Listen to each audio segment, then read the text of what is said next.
Welcome to the Moments That Matter podcast. I am your host, Laura Escamilla. And I am your co-host, Isaac Escamilla. So this is the final episode of the season, and I want to start by saying thank you for those who have listened. Thank you for showing up episode after episode, I hope, and doing the work of understanding a system that is not always designed to be understood. So this season, we've covered a lot of ground. We've went through financial aid offers, FAFSA, the Student Aid Index, tuition assistance programs, loans, scholarships, unexpected costs that can catch families off guard when a student is finally on campus. But here's what I've come to believe after years of working in this space and facilitating conversations with families across the region. Information alone doesn't change outcomes. What changes outcomes is what families do with that information. So how they talk to each other, how they show up in the process, how they ask questions. So today, in this final episode of the season, we are bringing everything together around two ideas that I believe are at the heart of affordability: family planning and advocacy. So the first part of this is that one of the things that came up consistently in the research conversations that shaped this podcast is that financial discussions about college often happen later than families expect or later than they should. Many families start the college search focused primarily on admissions.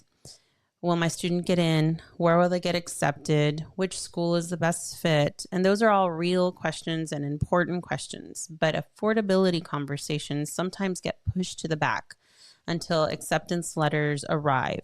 And by that point, the conversation feels urgent, emotional, time sensitive, and families making decisions about real dollars in a very compressed window. What I believe and what the research behind this podcast has reinforced is that when families start talking about affordability earlier, not when the letters arrive, but before the applications even go out, the whole experience can change. Students understand the financial picture sooner.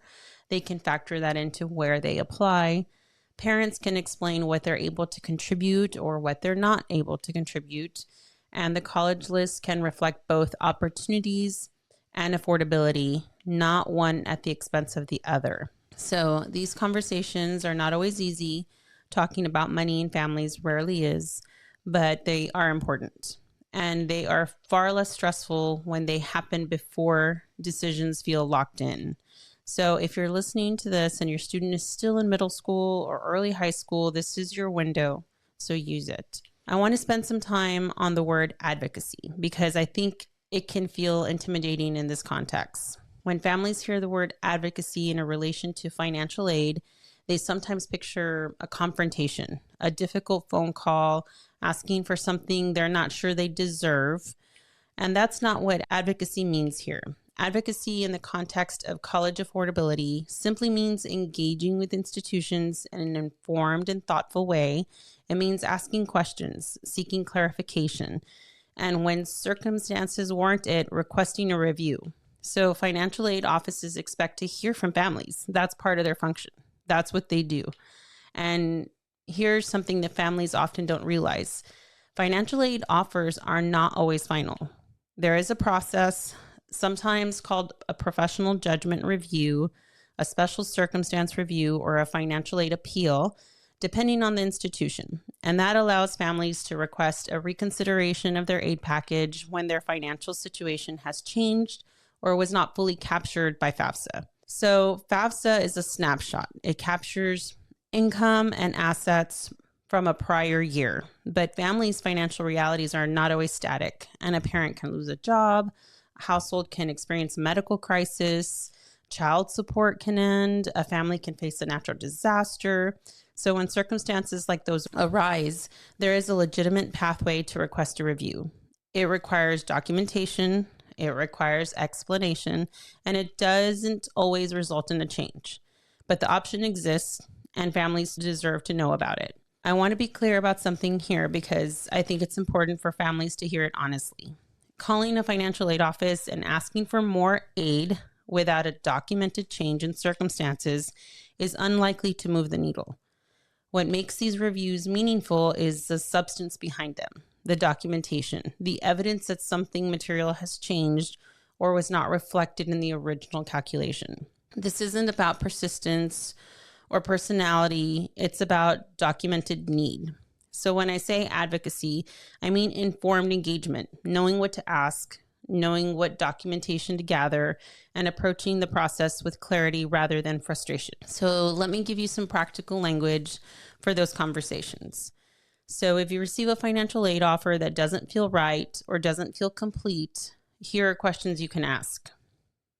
Can you help us understand how this financial aid offer was calculated? What portion of this offer is grants and scholarships versus loans? Are there institutional scholarship opportunities that may still be available to my student? If our financial situation has changed since we submitted FAFSA, is there a process for requesting a review? So these questions, they're not aggressive questions. They're not unreasonable, and they are exactly the kind of informed, specific questions that help families make better decisions. So one important note before you pick up that phone and start calling financial aid offices is that financial aid offices are bound by federal privacy laws. So if your student is enrolled or admitted, the school cannot share specific account or aid details with the parent unless the student has authorized it. I know I've mentioned this before in another episode, but it's worth mentioning again. So you need to know about FERPA, which is a FERPA release form filed directly with the institution. Before you make that call, make sure that the form is on file or plan to have your student on the call with you. Without that authorization, the conversation will be limited, and that can be frustrating if you're not expecting it. So a little preparation goes a long way. Now, there is also a piece of this that goes beyond the financial aid office itself. Families should know that some aid, particularly merit-based aid, may be tied not to just financial need, but academic indicators like class rankings and ACTs or SAT scores. If a student's scores have improved since their original application, it's worth asking whether the updated scores can be submitted and whether they would affect the merit aid calculation. So this is considered a special circumstance review, and it doesn't automatically guarantee a different outcome, but it is a legitimate question to raise. Additionally, some departments and colleges within a university may offer their own tuition stipends or program-specific funding that operates separately from the main financial aid packet. These awards often have their own requirements and their own timelines, and students may need to seek that information out directly through their program or department. It's one more place to look that families don't always know to explore. Here's something that I want families to understand about the difference between need-based and merit-based aid, because these function differently when it comes to negotiation. But first, let me clear up something I hear families get wrong all the time about the FAFSA itself. The FAFSA calculates your student aid index, your SAI. That number is not what your family will pay for college. It is what the federal government estimates your family has the capacity to contribute. Those are two entirely different things. The actual cost your family faces depends on the school, what aid they offer, and how much of your demonstrated need they choose to meet. Some schools meet a high percentage of the need. Others don't. The SAI is a starting point in the calculation. That is not a bill. So when you fill out FAFSA, don't think I'm expecting to pay this number on there. That is not a bill. It is just an estimate based on the information you have provided. Need-based aid is calculated based on your family's demonstrated financial need. If that need changes because your income dropped or because something significant happened, that's the basis for a special circumstance review. So merit-based aid is different. It's typically awarded based on academic performance. Test scores, again, class rank, sometimes the timing of your FAFSA submission relative to a priority deadline, and when the student was admitted to the school. All of these things play a role because sometimes these merit-based aid scholarships and aid in general is time sensitive in that it's first come, first serve. So if you applied later in the cycle, you may not get as much as you hope for. Incoming freshmen are often considered for the most competitive merit awards up front, based on their academic profile at the time of admission. Those initial offers can be quite significant, and they may be the highest award the student will receive. As students continue through college, merit aid renewal depends on maintaining the academic requirements tied to that award. Families should ask before committing to the school exactly what those renewal requirements are. Losing a merit scholarship after freshman year because the GPA requirement wasn't met is a financial surprise no family should face unprepared. Advocacy doesn't only happen with institutions. It also happens within families. So parents advocate for their students when they help them understand financial realities before those realities become a crisis. So when they can explain what the family can contribute and what the plan is for the rest, students advocate for themselves when they stay engaged, when they ask questions, when they take scholarship research seriously, when they track the renewal requirements on merit aid. One thing that came through clearly in the conversations that shaped this season is that many parents wish that they felt more comfortable asking questions earlier. They assumed everyone else understood the system better than they did. And the truth is that most families are navigating this for the first time.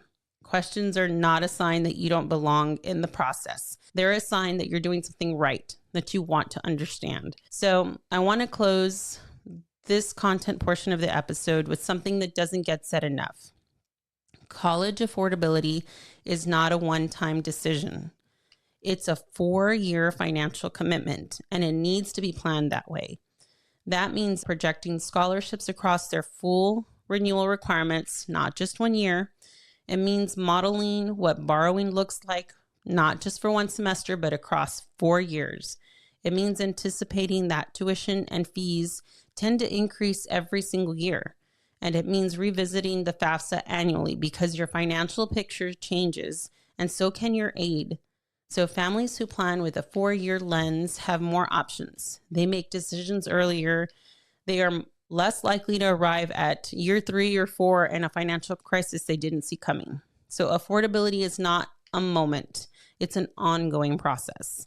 And throughout this season, we have touched on examples from our own lives that we have experienced and we've got caught off guard. So these are all just things to keep in mind, right? These are not things to scare you off from the process. They're things to keep you open-eyed when you're going through it.